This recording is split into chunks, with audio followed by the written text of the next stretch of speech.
The following is a special presentation of Tony Kurre Radio with Dr. Alex Heublein and Dr. Josh Klapow. This is Adapt or Perish. With Dr. Alex Heublein, president of Adaptigent, I'm Dr. Josh Klapow. And today we are talking about living in a real-time world. I think this is a great topic, Alex, because as we were talking about before we started the show, as technology advances, we are expecting everything quicker and quicker and quicker and quicker. And I think a lot of us just assume that what we're going to get in our interactions are going to be in real time. And I think for the consumer anyway, we don't really know or care what's happening on the back end.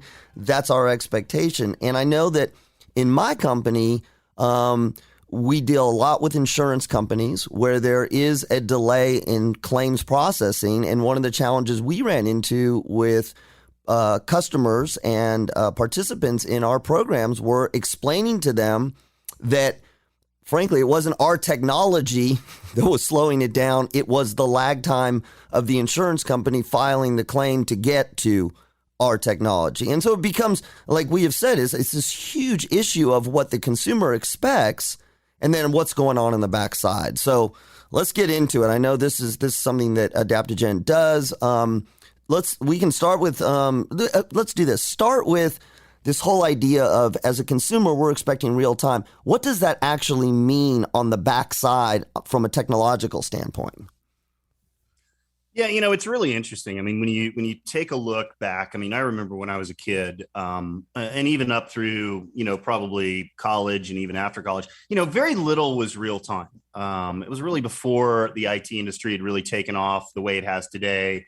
You couldn't do anything online. If you wanted to get a driver's license renewed, you had to go stand in line at the DMV. I mean, it was all really, really inefficient, and it was really, really slow. So the idea, though, with the way technology has evolved, particularly consumer technology, now instead of going to the video rental store, right, I can stream everything on Netflix or Hulu or whatever.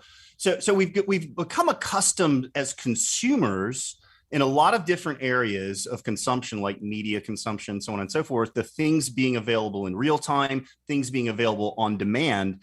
The challenge that you see today, though, is that a lot of big companies, they're not able to keep pace with that level of expectation, right? The expectation is, I want it now. I have a very short attention span these days, and I need to get things done very, very quickly because, like we've talked about in previous shows, the world is getting more complicated and the world is moving faster.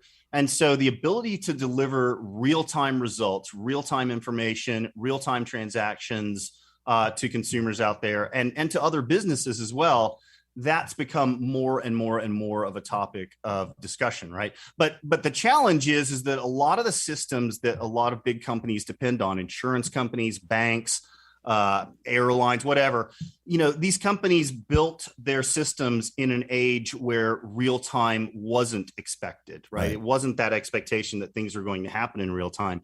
And so now what we're seeing is kind of an evolution of that. And a lot of companies struggle with, okay, I've got these great systems. They run my business. They're very reliable. They're very secure. They're very scalable, but a lot of elements of them aren't real time.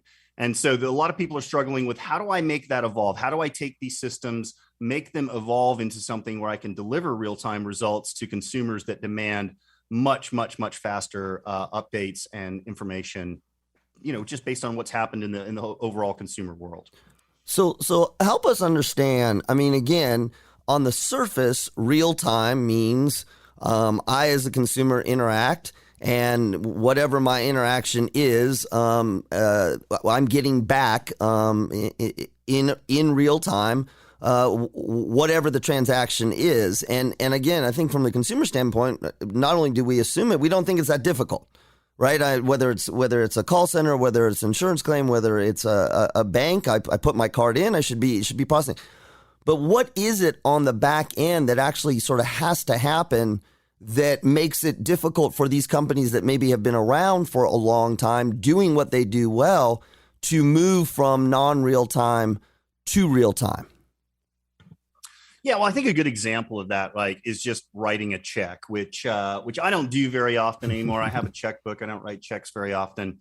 But, if you look at an example of something that really isn't anywhere close to real time, it's writing a check to your power company or to your friend or whatever. The whole set of processes and systems behind that are really what we call batch mode systems. Banks collect all these checks, they process them in one big batch once a night or once a week or whatever it is. And then money transfers and the checks clear and so on and so forth. And when you think about it, that is pretty archaic. So what we see a lot of companies doing is moving into things like real-time payments, right? So I can send you money directly in real time. But, again, the challenge with that is the amount of information and the systems were designed in an era where that wasn't important. So from the back end, we're seeing a lot of migration from what we call batch mode or asynchronous systems into real-time synchronous systems. But to be able to do that, you've got to go back and potentially do some re-engineering, not only of your technology, but you've also got to take a hard look at your business processes as well, because sometimes it isn't, like you said before, it isn't necessarily just the technology behind it that's causing the challenge, but the technology was built around business processes that weren't real time.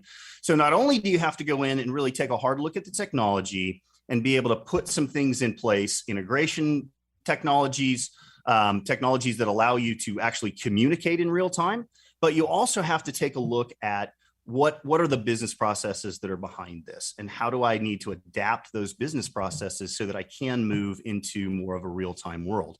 And that's a big challenge for companies, right? Changing technology is hard, but changing an organization, a culture, a bunch of business processes, I would argue that's even more difficult than the technology piece itself. So that is super interesting, because if I'm a bank or an insurance company or a call center, and obviously chime in with more examples, I want to be there, right? My customers are demanding it. The market is, my competitors are doing it.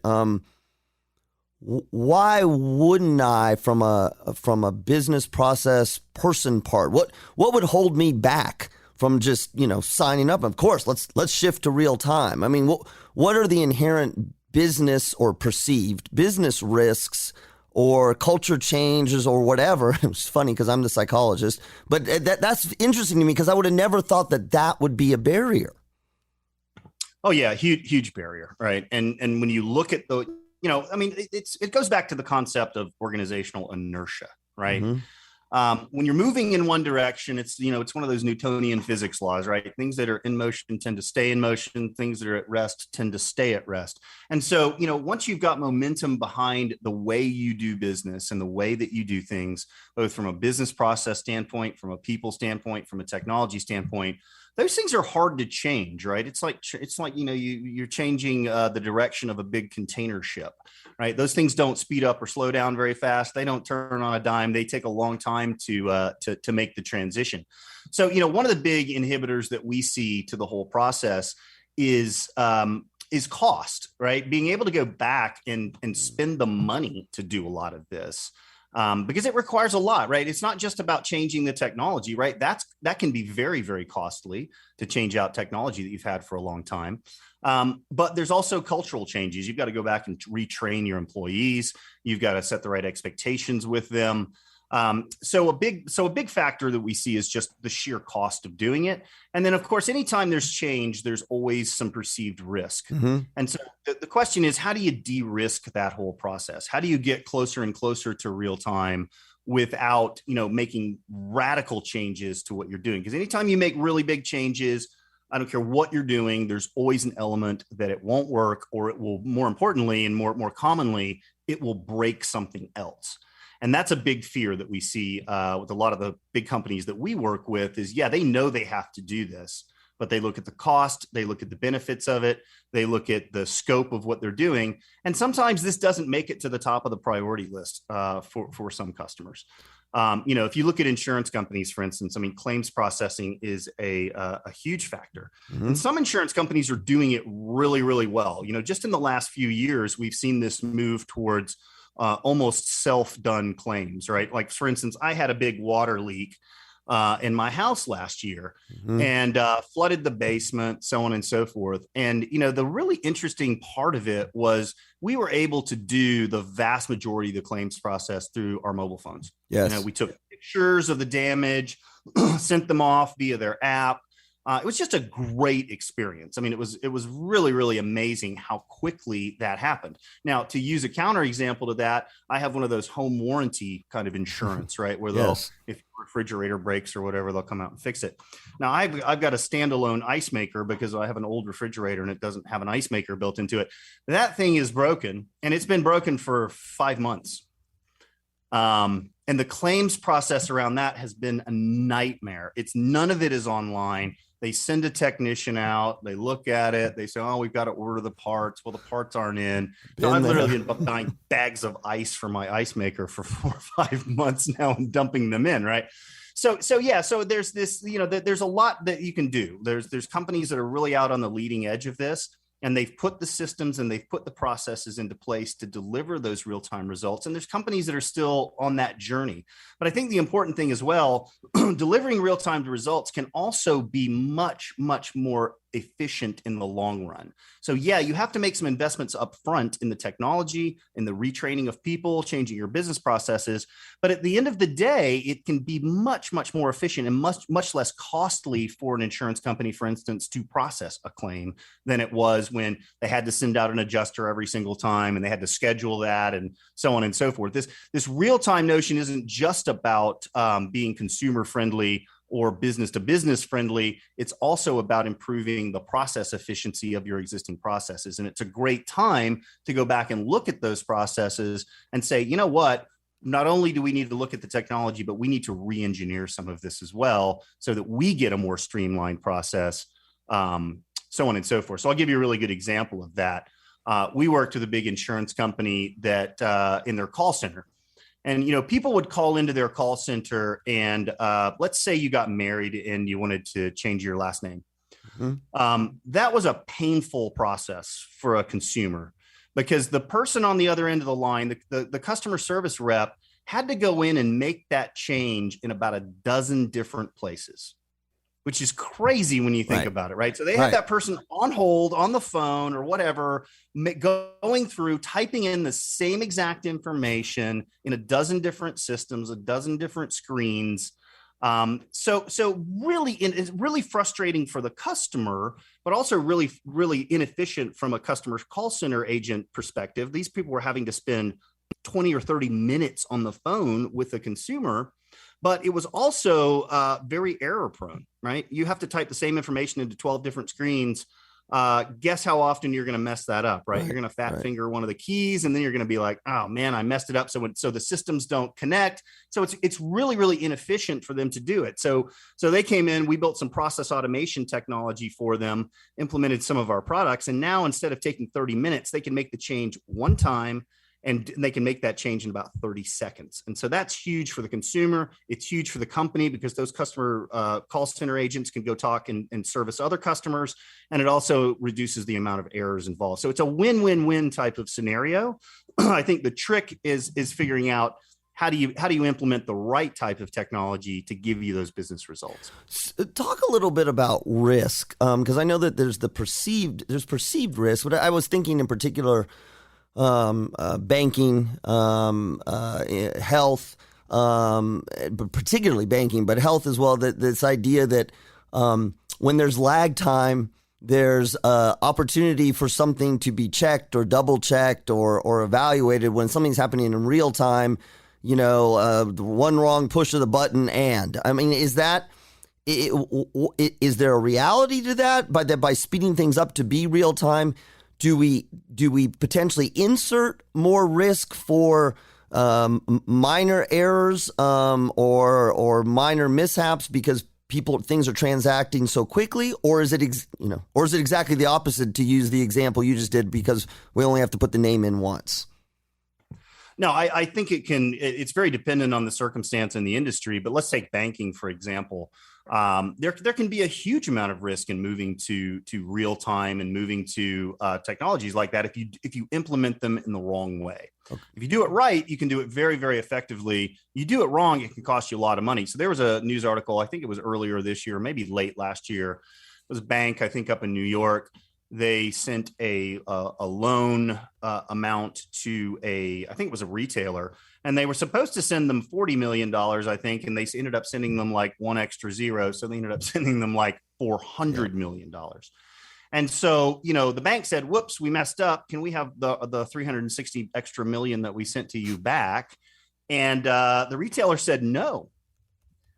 And so it went to court, and the judge ruled that, no, you're not getting your money back. You guys messed up, and the money's going to stay with us. So that was a $360 million mistake, right?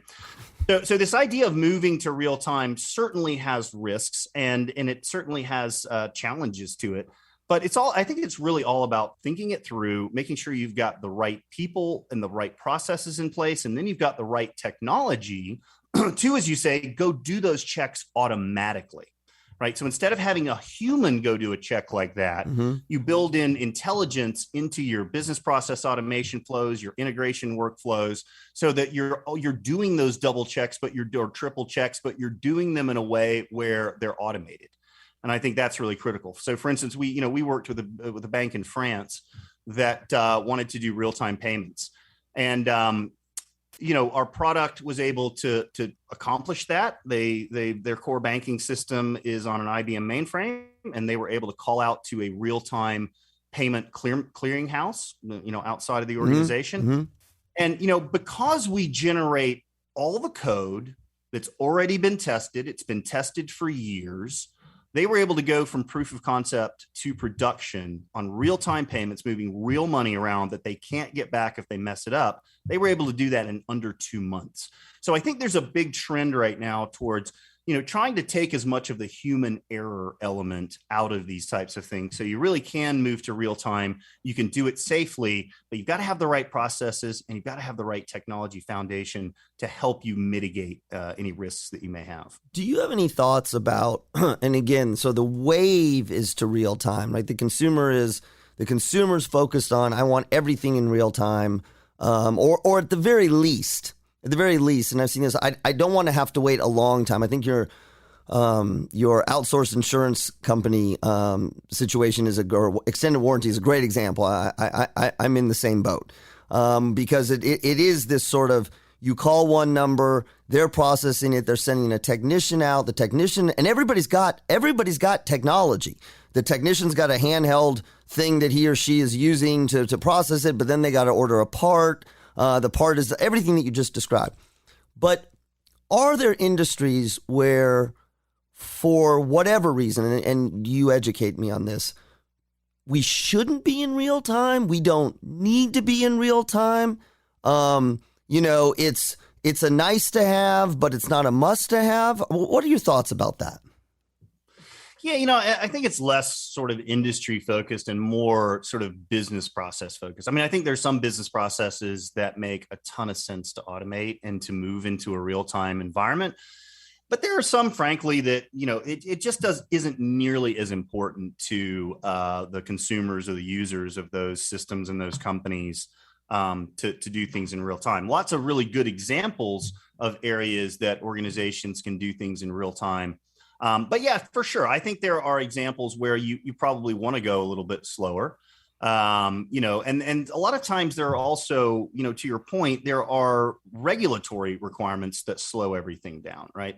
So, our recommendation on things, to our customers is, let's take a look at all the different use cases and business processes you have, and then let's focus in on the ones that make the most sense, where you're going to derive the highest amount of value from moving those from a batch sort of asynchronous mode into a real-time mode. It's all about prioritization, right? And I think that's the big difference. A lot of companies, they get different demands from different constituents. But I'll give you a good example of another one that going to real time. We're working with a distributor. And the distributor has, parts and tools and whatnot that they distribute to various retailers. Problem is that their inventory system and their ordering system weren't connected. Oh, so every night the inventory system would send the inventory over the ordering system. And then when somebody says, hey, I want to buy 5,000 of these, the ordering system would say, all right, well, do we have 5,000 of these? And they'd say, oh, look, yeah, we do. Problem was the inventory levels could change at any time, literally. So huge problem, huge disconnect between ordering and inventory. And that was causing massive customer satisfaction problems for them, particularly given a lot of the supply chain disruptions that we're seeing today. Sure. It's hugely important that you have your ordering system and your inventory system talking to one another in real time. So that's a great example of an area where you really want to do it. I think industries that are heavily regulated. So like you look at healthcare, for instance, in some cases, there are insurance processes and banking processes that you're just going to have to go through, and they're very, very difficult to make real time.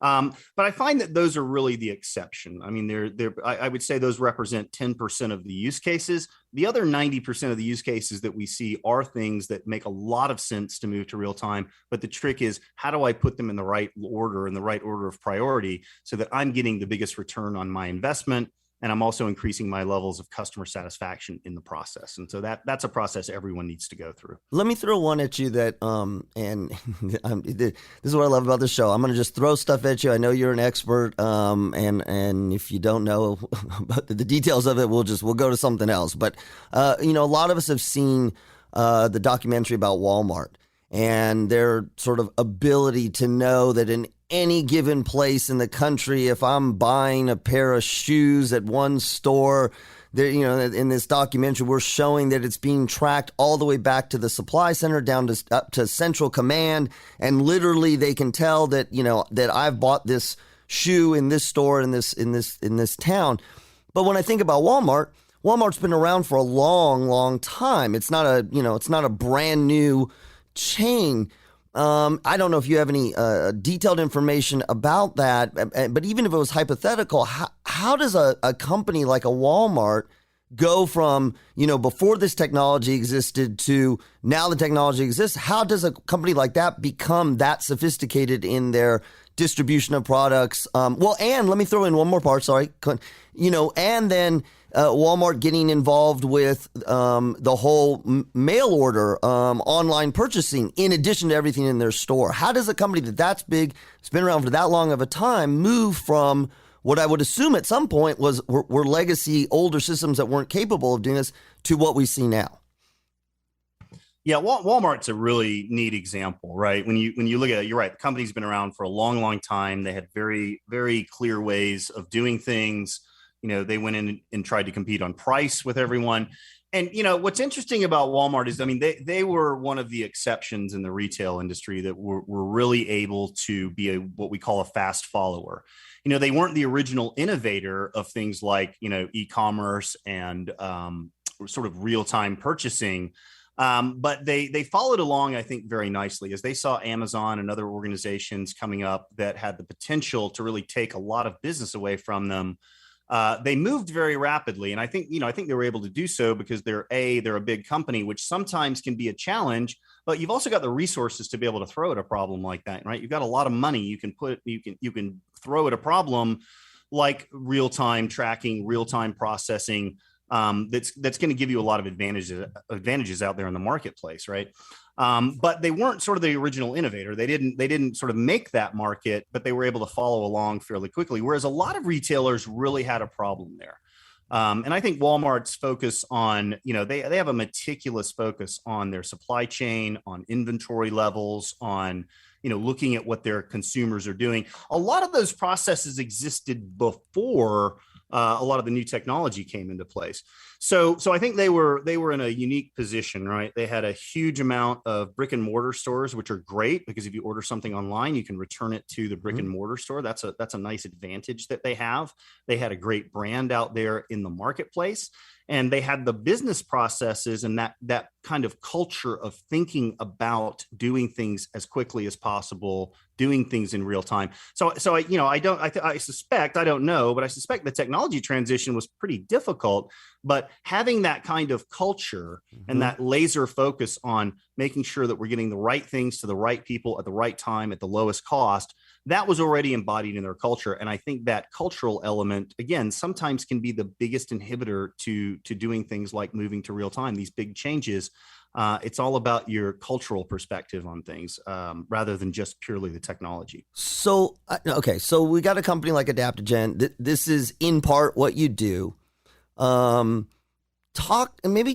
me understand a little bit about how it actually works, going from non-real time to real time.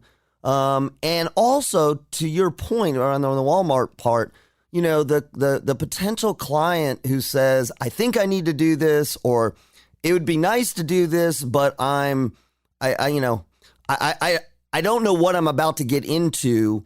How does this process work? Because I know you all are going to work with the IT departments, but at some point there's going to be a CFO, et cetera, who may not have the deep knowledge. What do you all do, and how do you explain it to potential clients? Yeah, well, I think there's really two big parts of it. There's this notion of being able to integrate things together in real time. So systems and technologies that have never really spoken to one another, so to speak, getting those systems integrated very carefully and very well is one part of the challenge, right? So going back to that distribution example, making sure that your inventory system can talk to your ordering system and vice versa. If you don't have the ability for those systems to talk to one another, you'll never get to real time, right? There's no good way of doing it unless I can integrate those systems together. So that's one of the big aspects that we focus on is how do we help our customers go out there and integrate previously unintegrated technologies so that they can have visibility and real-time input and real-time processing across the entire business process. We walk into a lot of customers that say, oh yeah, you know what? We do real-time this, real-time that. And we actually go in and look, it's not real-time, right? Because these systems only talk, once a day. Looks like it's real time to the consumer, but in reality causes a lot of problems on the back end. So the first step in doing a lot of these things is making sure that all of the systems and processes in those workflows are connected to one another. So that's table stakes for doing this sort of thing, right? If you can't do that, it's very hard to move to a real-time world. The second piece of it is really around automation. I mean, it's great that these systems can talk, but how do I automate some of these business processes so I don't have to insert a human being into the process? Now, there's plenty of processes where it's a really good thing to have a human involved, and there's some processes where it's really not a good thing to have a human involved, right? Because humans tend to slow things down. Computers move very, very quickly. They can process billions of transactions a day, so on and so forth. So a lot of times you see the limiting factor being the people that are inserted into these processes. How can we automate some of those repetitive, redundant, error-prone tasks that are in the process to get us closer to real time? So I really think it's a combination of integration and automation, and then really taking a hard look at your business processes and making sure that they're actually optimized for what you're trying to do as a business. So that's really what we do with our customers: integration, automation, and making sure that the processes behind these things are done in a way that will line up with the real-time notion of processing. All right, so last question for you I just had, which should have been the first question, but it just came to me now what you said. The whole idea of what actually is real time, because you just brought it up, and I've heard this before, and I've seen this in some of the companies that I've worked with, where they're saying that they're real time. The consumer believes that they're real time. The consumer thinks they're getting real time, but it's not real time. Can you maybe just describe what real time is from a definition standpoint, and what is this other thing that consumers think is real time, but it's not really real time? Yeah, no, that's a really interesting question, right? Because so I'll give you a really good example of something that consumers think is real time, or at least it was as of last year, but actually isn't real time. So you've seen a lot of services out there that do real time payments between consumers, so it's sort of personal to person real time payments, the Venmos of the world, so on and so forth. Well, some of those providers make it look like it's real time. Okay, the money gets debited from one account and it shows up in your account and all looks good there. In reality, though, a lot of those guys actually only clear their transactions, a couple of times a day. So that's a great example of something that appears to the consumer to be real time. And for 99% of the time, it effectively is real time. But on the back end, the processing is not happening in real time. It's actually happening in a lot of cases still in a batch mode. Now, the batch mode may be more frequent, but in reality, it's not real time. So that's one fairly good example. But there are real time payment processors that really do actually do it in real time. Now that requires a lot more expense, a lot more processing power, a lot better thinking about your business processes and automating them and so on and so forth. But yeah, so the definition of real time, I think it all comes down to who are you asking, right? If you're asking the consumer, there are things that appear to happen in real time that maybe don't on the back end, but functionally from their perspective, it doesn't really matter. And then I think there are things that are truly real time. And the IT organization would consider them to be real time, and the business would consider them to be real time, and the consumer would consider them to be real time. So I think you've got a big mix out there of sort of this pseudo real time and true real time. And, back to your earlier question about, what are the use cases where it doesn't actually have to be real time? I was working years ago with a restaurant chain, and they said, well, we need point of sale data coming back into corporate in real time. And I said, well, what if we could do it every 10 minutes? Nope, 10 minutes is unacceptable. It has to be real time. But, we actually started talking to these guys, and I said, well, what are you going to use this real time data for? Well, to make decisions. And do you think your decisions are going to change every second, every minute? And they were like, no.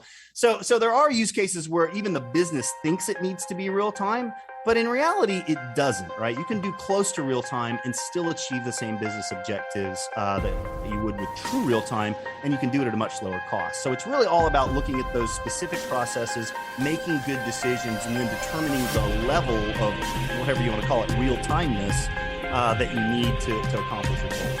No, I like that. Dr. Alex. All right, we're out of time. I do like what you've talked about today, and you've mentioned this in all the shows that we have done. This whole idea of the integration or the intersection between business processes and business needs and technology, and really having those two mesh up. And I would anticipate that those themes will continue as we move forward in further shows. I want to thank everybody for joining us today for Adapt or Perish. Stay tuned to Tony Kurre Radio for the next episode of Adapt or Perish. This has been a special presentation of Tony Kurre Radio.